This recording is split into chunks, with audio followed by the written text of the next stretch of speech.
नमस्कार। मध्य प्रदेश शासन उच्च शिक्षा विभाग के ई लर्निंग प्लेटफॉर्म पर आपका स्वागत है। मैं Parijat Tiwari, assistant professor commerce, government Gitanjali girls college Bhopal से आज आपके समक्ष एक महत्वपूर्ण टॉपिक जिसका शीर्षक है लेबर लॉज, श्रम कानून पर एक व्याख्यान हेतु उपस्थित हुआ हूँ। आइए सर्वप्रथम हम देखेंगे शैक्षणिक अधिगम क्या है, कि इस व्याख्यान के बाद हमारे विद्यार्थीगण क्या जान पाएंगे, क्या समझ पाएंगे। वे जान पाएंगे श्रम कानूनों का महत्व, भारतीय अनुबंध अधिनियम 1872 को, न्यूनतम मजदूरी अधिनियम 1948, कर्मचारी भविष्य निधि योजना, कर्मचारी राज्य बीमा निगम, ग्रेच्युटी भुगतान अधिनियम 1972, बोनस भुगतान अधिनियम 1965। हम देखते हैं श्रम कानून वास्तविक रूप से होते क्या हैं। श्रम कानून वे कानून होते हैं जो श्रमिकों, श्रम संघों और सरकार के बीच में संबंधों को नियंत्रित करते हैं। श्रमिकों के अधिकारों और जिम्मेदारियों से संबंधित ये कानून होते हैं जो उनको उनके कर्तव्यों का भी बोध कराते हैं। ये रोजगार, पारिश्रमिक, कार्य की स्थिति, कार्य के घंटे, श्रम संघों और औद्योगिक संबंधों के मामलों से संबंधित होते हैं। लेबर लॉज क्यों ज़रूरी होते हैं, क्यों इम्पोर्टेंट हैं, यह बात जानना बहुत आवश्यक है। ये औद्योगिक संबंधों में सुधार के लिए आवश्यक होते हैं। औद्योगिक संबंध अगर अच्छे होंगे तो एक तरक्की का वातावरण पैदा होगा और बुनियादी स्तर पे दिक्कतें नहीं होंगी। इसीलिए औद्योगिक संबंधों को सुदृढ़ करने के लिए श्रम कानून जरूरी होते हैं। संघर्षों और हड़तालों को कम करने के लिए प्रायः देखने में आता है कि उद्योगों में विवाद होते हैं, संघर्ष होते हैं, तनाव होते हैं। ऐसी स्थिति से बचने के लिए श्रम संघ एवं जो कर्मचारी हैं तथा प्रबंधन है, इन सबको एक प्लेटफॉर्म में लाने के लिए जो कानून होते हैं वह महती भूमिका अदा करते हैं। इसीलिए ये बहुत ही आवश्यक होते हैं। फिर श्रमिकों को शोषण से बचाना श्रम कानूनों का एक महत्वपूर्ण उद्देश्य है। श्रमिकों की बेहतरी के लिए, श्रमिकों के कल्याण के लिए श्रम कानून एक महत्वपूर्ण मील का पत्थर साबित होते हैं। श्रमिकों के लिए रोजगार की सुरक्षा सुनिश्चित करना, रोजगार की सुरक्षा एक बेहद आवश्यक चीज़ होती है किसी भी श्रमिक के लिए, कर्मचारी के लिए। उसकी सुरक्षा का प्रावधान श्रम कानूनों में होता है। श्रमिकों को उचित वेतन दिलाने में मदद करना, कोई भी श्रमिक कर्मचारी कहीं किसी भी संस्थान में, किसी भी उद्योग में कार्य करता है, उसके एवज में वह एक बेहतर और मुनासिब तौर पे वेतन या मजदूरी प्राप्त करने का हकदार होता है। श्रम कानून द्वारा यह चीज़ संभव हो पाती है।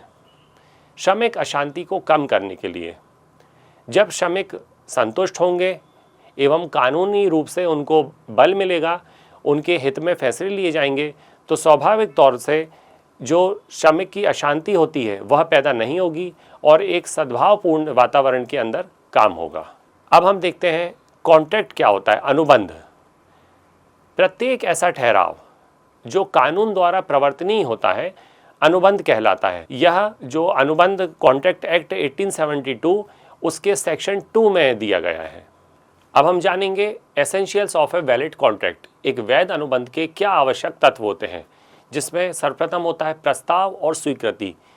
हम किसी भी एग्रीमेंट, किसी कॉन्ट्रैक्ट के लिए एक प्रस्ताव देते हैं, वह प्रस्ताव अकेला पूर्ण नहीं होता, उसकी स्वीकृति होनी भी आवश्यक होती है। फिर वह कानूनी संबंध बनाने का इरादा होना चाहिए उसके अंदर, जो कि कॉन्ट्रैक्ट एक्ट के अंदर दिया हुआ है। लीगल जो फॉर्म होते हैं या जो लीगल प्रोविज़न्स होते हैं उसके अनुसार ही वो अगर उसके अंदर लिया जाएगा तब हम इसको मानेंगे कि यह वैलिड है।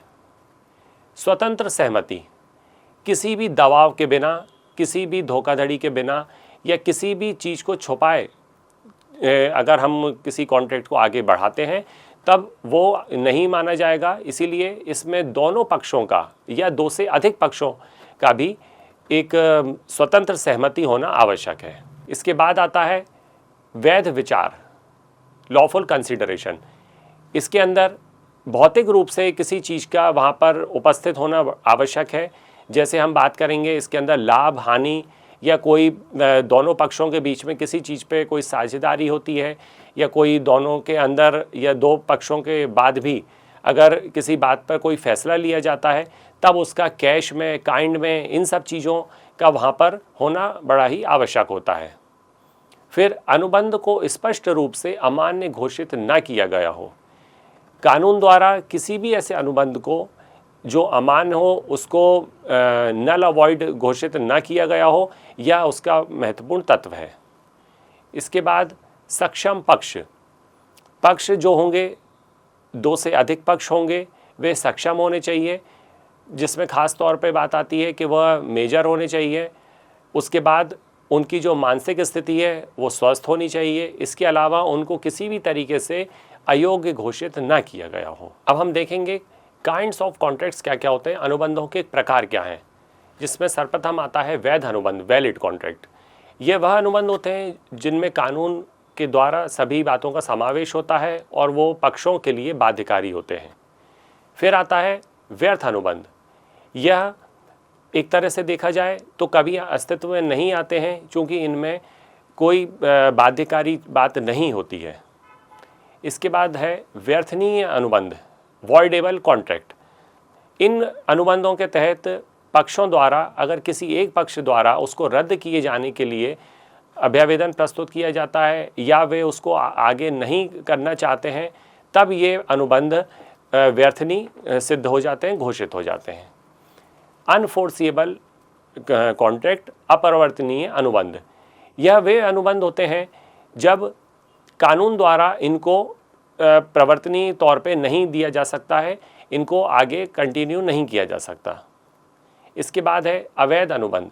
किसी भी प्रकार की अनैतिक या जिसको हम कहेंगे कानून से परे कोई ऐसी गतिविधि हो जिसके लिए कॉन्ट्रैक्ट साइन किया जा रहा हो, वह अवैध अनुबंध कहलाता है, इल्लीगल कहलाता है।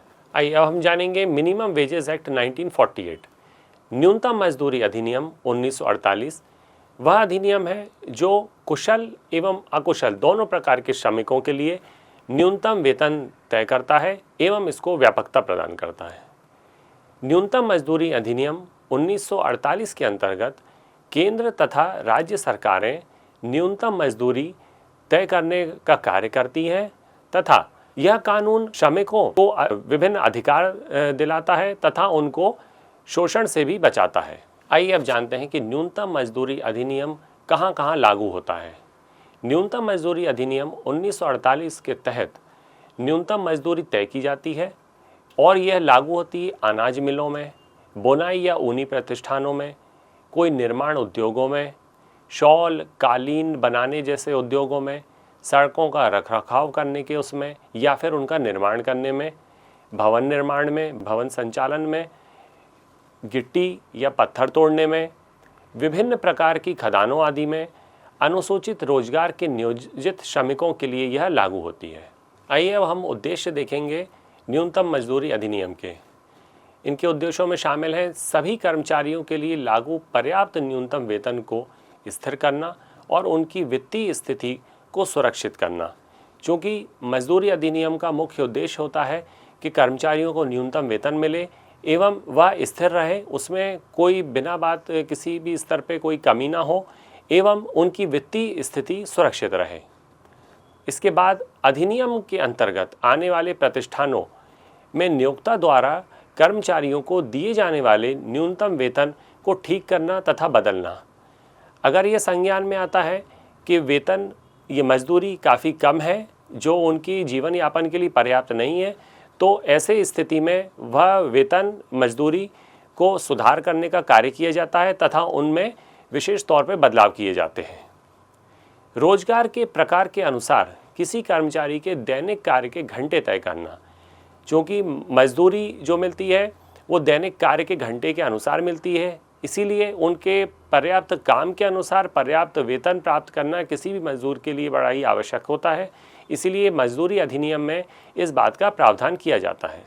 श्रमिकों को शोषण से बचाना या उनका शोषण न होने देना, यह मजदूरी अधिनियम का एक महत्वपूर्ण उद्देश्य है। कम वेतन भुगतान से संबंधित शिकायतों का निराकरण करने के लिए या उन पर निर्णय लेने के लिए श्रम आयुक्तों की नियुक्ति करना तथा अन्य श्रम अधिकारियों को शक्तियां तथा कर्तव्य प्रदान करना, जिससे यह श्रम कानून मजबूत होते हैं एवं मजदूरी अधिनियम के अंतर्गत किसी का भी शोषण होने से बचाया जा सकता है एवं उन पर त्वरित कार्रवाई भी सुनिश्चित की जा सकती है। श्रमिकों के लिए सम्मानपूर्वक जीवन स्तर का निर्माण किसी भी श्रमिक के लिए समाज में एक अच्छे तौर पे जीवन निर्माण करना, जीवन यापन करना प्राथमिकता होती है। इसको देखते हुए मजदूरी अधिनियम में इसका प्रावधान किया जाता है कि उनको वेतन उस प्रकार से मिले जिससे वो अपना जीवन अच्छी तरीके से निर्वहन कर सकें। इस व्याख्यान में अभी जो हमने भाग देखा उसके हम पुनरावृत्ति कर लेते हैं, जिसमें सर्वप्रथम आता है कानून जो होते हैं, श्रम कानून कर्मचारियों के अधिकारों की रक्षा करते हैं एवं सुरक्षित कार्य स्थितियों को सुनिश्चित करते हैं। इसके बाद श्रम कानून भेदभाव और अन्यायपूर्ण कार्य स्थितियों को कम करने में या उनको हटाने में मदद करते हैं। भारतीय अनुबंध अधिनियम विभिन्न पक्षों के मध्य अनुबंधों और समझौतों को तैयार करता है तथा इनको मान्य करने की दिशा में कार्य करता है। न्यूनतम मजदूरी की अवधारणा समानता तथा सामाजिक न्याय के सिद्धांत पर आधारित है। न्यूनतम मजदूरी अधिनियम यह सुनिश्चित करती है कि श्रमिकों का कोई शोषण ना हो। वह श्रमिकों के शोषण को होने की दिशा में प्रयास करती है कि वह शोषण को कम करे या ना करने दे एवं उन्हें न्यूनतम मजदूरी का भुगतान हो सके। आइए हम श्रम कानून के इस भाग के अध्ययन करने के बाद एक छोटे से मूल्यांकन की दिशा में आगे बढ़ते हैं, जिसका प्रश्न आपके सामने प्रस्तुत है। व्यर्थ ठहराव क्या होता है? इसके जो उत्तर हैं वो आपके सामने हैं। मल्टीपल चॉइस क्वेश्चन है। पहला है अवैध, फिर ऑप्शन है वैध, इसके बाद अप्रवर्तनीय या उपरोक्त में से कोई नहीं। आप विचार कीजिए, सोचिए कि इसका सही उत्तर क्या हो सकता है। इसका सही उत्तर है अप्रवर्तनीय। व्यर्थ ठहराव अप्रवर्तनीय होता है। आइए अब हम जानेंगे ईपीएफओ कहाँ कहाँ लागू होता है। ईपीएफओ प्रत्येक प्रतिष्ठान पर लागू होता है जो अनुसूची 1 में निर्दिष्ट है और जिसमें 20 या अधिक व्यक्ति कार्य करते हैं तथा 20 या अधिक व्यक्तियों को रोजगार देने वाली किसी अन्य प्रतिष्ठान या ऐसे प्रतिष्ठान के वर्गों के लिए जिसे केंद्र सरकार आधिकारिक राजपत्र में अधिसूचना द्वारा तय कर सकती है। अब हम जानेंगे एलिजिबिलिटी क्या है, ईपीएफओ के लिए क्या पात्रता है। सभी वेतन भोगी कर्मचारी जो प्रतिमाह 15,000 रुपये तक कमाते हैं ईपीएफ में शामिल होने के लिए पात्र होते हैं। इसके अंतर्गत कर्मचारी और नियोक्ता दोनों ही इस निधि में योगदान करते हैं। ईपीएफओ के अंतर्गत जो योजनाएं आती हैं वह आपके सामने प्रस्तुत है। पहली है कर्मचारी भविष्य निधि योजना 1952 ईपीएफ, जो कि कर्मचारियों के भविष्य के संबंध में एक बहुत ही अच्छी योजना है जो यह सुनिश्चित करती है कि उनको रिटायरमेंट के बाद एक सम्मानजनक अमाउंट मिल सके। फिर कर्मचारी पेंशन योजना 1995, यह कर्मचारियों को पेंशन प्रदान करने की दिशा में कार्य करती है। इसके बाद employ deposit linked insurance scheme 1976, इसके अंतर्गत यह एक बीमा से संबंधित जो योजना है। इसमें अगर कोई दुर्घटना हो जाती है या मृत्यु हो जाती है तो उसके बाद आश्रितों को इसके बाद पेंशन दी जाएगी।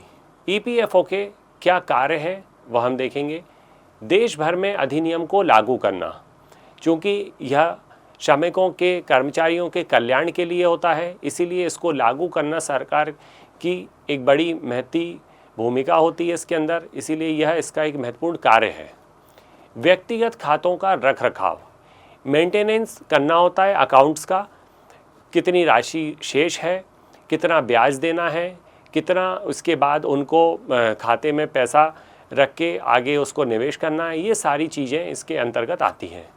फिर दावों का निपटारा, जो क्लेम आते हैं उनको जल्दी से जल्दी सेटल करना ईपीएफओ के मुख्य कार्य के अंतर्गत आता है। फिर धन का निवेश, जो धन होता है उसको सरकारी प्रतिभूतियों में निवेश किया जाता है, यह ईपीएफओ के कार्य के अंतर्गत आता है। तथा शीघ्र पेंशन भुगतान सुनिश्चित करना, कोई भी श्रमिक कर्मचारी यह चाहेगा कि उसके रिटायरमेंट के बाद या जब वो उसकी सेवा समाप्त हो जाती है तो उसको पेंशन प्राप्त हो, इसीलिए उसको शीघ्र पेंशन की सुविधा प्राप्त हो, यह ईपीएफ के कार्य होते हैं।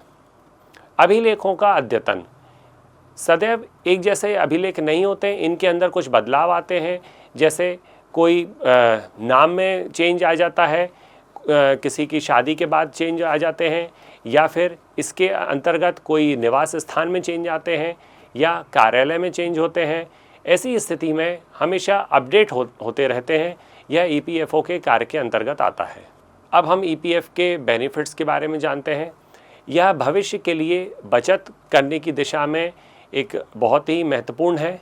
इसके बाद यह सुविधाजनक कटौतियां प्रदान करता है, जिसमें कर्मचारी एवं उसके नियोक्ता दोनों ही इसमें निधि में योगदान करते हैं, तथा सेवानिवृत्ति पर बचत होती है। सेवानिवृत्ति के टाइम पे जब ऐसी स्थिति होती है कि व्यक्ति ने एक बहुत लंबे समय तक कहीं पे सेवा करी है, तो उसके बाद उसको फंड के तौर पे जीवन यापन करने की दिशा में काफ़ी कुछ बदलाव जब होते हैं, तब यह एक महत्वपूर्ण दिशा की ओर पे कार्य करते हुए उनको सुविधा प्रदान करता है। इसके बाद आपातकाल में वित्तीय सहायता, किसी के भी साथ आपातकालीन घटनाएं घट सकती हैं। किसी को इलाज के लिए या कभी कुछ ऐसी शिक्षा के लिए या मकान आदि के लिए फंड की आवश्यकता होती है, तब उस दिशा में ईपीएफओ एक महत्वपूर्ण तरीके से कार्य करता है। आइए अब हम जानते हैं कर्मचारी राज्य बीमा योजना के बारे में। कर्मचारी राज्य बीमा योजना ईएसआईसी, जिसको हम शॉर्ट फॉर्म में बोलते हैं, भारत में एक सामाजिक सुरक्षा और स्वास्थ्य बीमा कार्यक्रम है, जिसे 1948 में अधिनियमित किया गया था।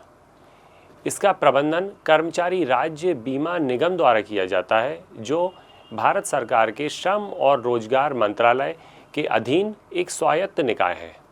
इसका मुख्य उद्देश्य कारखानों, दुकानों तथा अन्य प्रतिष्ठानों में कार्य करने वाले श्रमिकों को सामाजिक सुरक्षा और स्वास्थ्य बीमा प्रदान करना है। बीमा आज की तारीख में एक बहुत ही महत्वपूर्ण संबल है किसी भी श्रमिक के लिए। कोई दुर्घटना होने की स्थिति में बीमा अगर हो, तब उसके परिवार पर पूर्ण तरह से कोई ऐसा संकट नहीं आता एवं वे उससे उबरने में काफ़ी रूप से सक्षम होते हैं। आइए अब हम देखेंगे ईएसआईसी के क्या उद्देश्य हैं, इस अधिनियम के क्या ऑब्जेक्टिव्स हैं, आपके सामने प्रस्तुत है। यह कर्मचारियों और उनके परिवारों को चिकित्सकीय देखभाल प्रदान करती है। यह बीमारी, चोट अथवा प्रसूति की स्थिति में वित्तीय सुरक्षा सुनिश्चित करती है। यह कार्य संबंधित घटनाओं के कारण मृत्यु होने पर आश्रितों को लाभ प्रदान करती है, क्योंकि कई बार ऐसी स्थिति बनती है, प्रायः देखने में आता है कि श्रमिकों के साथ कोई फैक्ट्री में, किसी कारखाने में दुर्घटना हो जाती है, जिस कारण उनकी मृत्यु हो जाती है। चूँकि वे अपने परिवार में कमाने के उद्देश्य से एवं उनके जीवन यापन करने के उद्देश्य से वहाँ पे कार्य करते हैं, एवं ऐसी स्थिति में उनके परिवार के साथ आगे कोई समस्या ना हो, इसके लिए वह उनके आश्रितों को लाभ प्रदान करती है। श्रमिकों के मध्य सामाजिक कल्याण को प्रोत्साहन भी ईएसआईसी के माध्यम से प्रदान होता है। ईएसआईसी के क्या लाभ हैं? यह है चिकित्सा लाभ। चिकित्सा लाभ में मुख्य तौर पर कर्मचारियों एवं उनके परिवारों को निःशुल्क चिकित्सा प्रदान की जाती है। ईएसआईसी के हॉस्पिटल्स हैं, क्लिनिक हैं, यह उद्योगों के जो स्थान हैं वहाँ पर होते हैं या अन्य जगह पर होते हैं। बीमारी लाभ, बीमारी के दौरान वित्तीय सहायता प्रदान करना इसका एक लाभ होता है। मातृत्व लाभ, मातृत्व अवकाश के दौरान वित्तीय सहायता दी जाती है। इसके पश्चात दिव्यांग होने पर कार्यस्थल में अगर किसी कारणवश चोट के कारण कोई दिव्यांग होता है, तब उसमें इनको सहायता प्रदान की जाती है। पेंशन लाभ, कर्मचारी की मृत्यु होने के मामले में आश्रितों को पेंशन दी जाती है। ईएसआईसी कहाँ लागू होता है, इसकी क्या प्रयोज्यता है, यह आपके सामने प्रस्तुत है। कर्मचारी को ईएसआईसी अधिनियम के अंतर्गत किसी कारखाने या अन्य प्रतिष्ठान में नियोजित होना चाहिए। इसके बाद प्रतिष्ठान में 10 या अधिक लोगों को रोजगार मिलना चाहिए। कर्मचारी का मासिक वेतन न्यूनतम 21,000 रुपये तक होना चाहिए। लेकिन अगर कर्मचारी विकलांग है, तब उसके उसमें 25,000 रुपये तक का वेतन का प्रावधान है। आगे बढ़ते हैं, हम जानते हैं ग्रेच्युटी एक्ट 1972 क्या है। ग्रेच्युटी भुगतान अधिनियम 1972 कर्मचारियों को ग्रेच्युटी का भुगतान प्रदान करने के लिए भारत सरकार द्वारा अधिनियमित एक सामाजिक सुरक्षा कानून है। यह अधिनियम 10 या अधिक व्यक्तियों को रोजगार देने वाले प्रतिष्ठानों पर लागू होता है और यह सुनिश्चित करता है कि कर्मचारियों को निरंतर सेवा की न्यूनतम अवधि के बाद रोजगार समाप्त होने पर एकमुश्त राशि का भुगतान मिल सके। इसके उद्देश्य आपके सामने हैं। सबसे पहले यह वित्तीय सुरक्षा प्रदान करता है, चूँकि ग्रेच्युटी सेवा काल के बाद मिलती है तथा काफ़ी वित्तीय आवश्यकताओं को पूर्ति करने के लिए यह वित्त प्रदान करता है, राशि उपलब्ध हो पाती है। इस कारण से यह सुरक्षा प्रदान करने की दिशा में एक महत्वपूर्ण कार्य करता है। सेवा की मान्यता, चूँकि कोई भी श्रमिक, कोई भी कर्मचारी काफ़ी लंबे समय तक किसी संस्था के साथ जुड़ा होता है तो एक तरह से उसकी सेवा को यह मान्य करता है। इसके बाद मानकीकरण, ग्रेच्युटी अधिनियम के अंतर्गत उसकी कैलकुलेशन, गणना या किस प्रकार से उसका भुगतान हो सकेगा, यह मानकीकरण के अंतर्गत आता है। यह ग्रेच्युटी अधिनियम का मुख्य उद्देश्य है। ग्रेच्युटी भुगतान अधिनियम के संबंध में कुछ नियम हैं। वे हैं, सबसे पहले पात्रता। ग्रेच्युटी के लिए अर्हता प्राप्त करने के लिए कर्मचारियों को न्यूनतम 5 वर्ष की निरंतर सेवा आवश्यक है। इसके बाद ग्रेच्युटी की गणना इस सूत्र के आधार पर की जाती है, अंतिम आहरित वेतन गुणा 15 गुणा सेवा में पूर्ण किए गए वर्षों की संख्या को भाग दिया जाएगा 26 से, जिसमें अंतिम आहरित वेतन में मूल वेतन और महंगाई भत्ता शामिल होता है। ग्रेच्युटी भुगतान अधिनियम 1972 के तहत कर्मचारियों के अधिकार, सबसे पहला ग्रेच्युटी का अधिकार। चूँकि कर्मचारी किसी संस्था में कार्य करता है तब वह उसका हकदार होता है, इसीलिए यह उसका एक तरह से मुख्य अधिकार होता है। सूचना का अधिकार, कर्मचारी को ग्रेच्युटी मिलने की दिशा में क्या कार्य लंबित है, कितनी गणना है, कब उसको प्राप्त होगी, यह सारी सूचना का अधिकार इस अधिनियम के अंतर्गत कर्मचारी को मिलता है। अपील करने का अधिकार, अगर ग्रेच्युटी के संबंध में कोई भुगतान नहीं होता है या विलंब हो रहा है या किसी कारण से उसमें कटौतियाँ हो रही हैं जो अवांछित है, वह इस चीज़ को लेते हुए आगे अपने सक्षम अधिकारी को अपील कर सकता है। अब हम आगे बढ़ते हैं, बोनस भुगतान अधिनियम 1965 के बारे में जानेंगे। यह वह अधिनियम है जिसके तहत नियोक्ताओं को कुछ प्रतिष्ठानों में काम करने वाले कर्मचारियों को न्यूनतम बोनस का भुगतान करना होता है। यह अधिनियम उन कारखानों और अन्य प्रतिष्ठानों पर लागू होता है जिसमें कम से कम 20 लोग नियोजित हों। आइए आगे बढ़ते हैं, बोनस भुगतान अधिनियम 1965 के बारे में जानते हैं। चूँकि बोनस नियमित वेतन के साथ अतिरिक्त तौर पर मिलता है, इसके संबंध में इस अधिनियम में जो उद्देश्य है वह है बोनस के रूप में कर्मचारियों के मध्य लाभ का सही तौर पर वितरण सुनिश्चित करना। इसके बाद वित्तीय पुरस्कारों के माध्यम से श्रमिकों को प्रेरित करना एवं उत्पादकता में वृद्धि सुनिश्चित करना। श्रमिकों को जब बोनस प्राप्त होगा तब उनके मनोबल में वृद्धि होगी एवं वे बेहतरीन तरीके से कार्य करेंगे, जिसके फलस्वरूप उत्पादन में वृद्धि देखने को मिलेगी। इसके बाद नियोक्ताओं और कर्मचारियों के बीच सद्भाव और परस्पर सहयोग को बढ़ावा मिलेगा।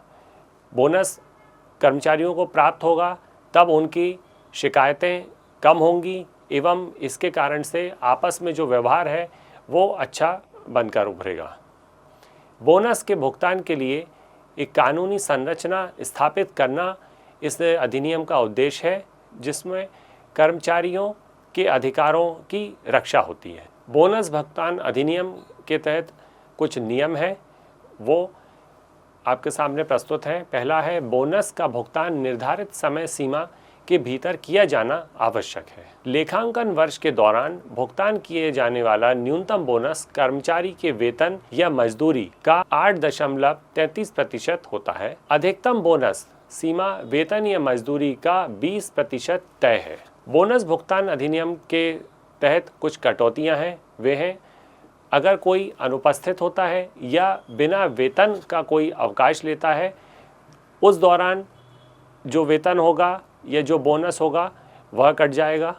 इसके बाद संस्थान के नियम कायदों के अनुरूप अगर कोई कदाचार या अनुशासनात्मक कार्रवाई होती है, उसके दिशा में कोई जुर्माना अगर लगाया गया है, तब भी उसमें कटौती होगी। बोनस भुगतान अधिनियम 1965 के तहत कर्मचारियों के क्या अधिकार हैं? पहला अधिकार है बोनस का अधिकार। उनको सही बोनस प्राप्त होना यह उनका मुख्य अधिकार है।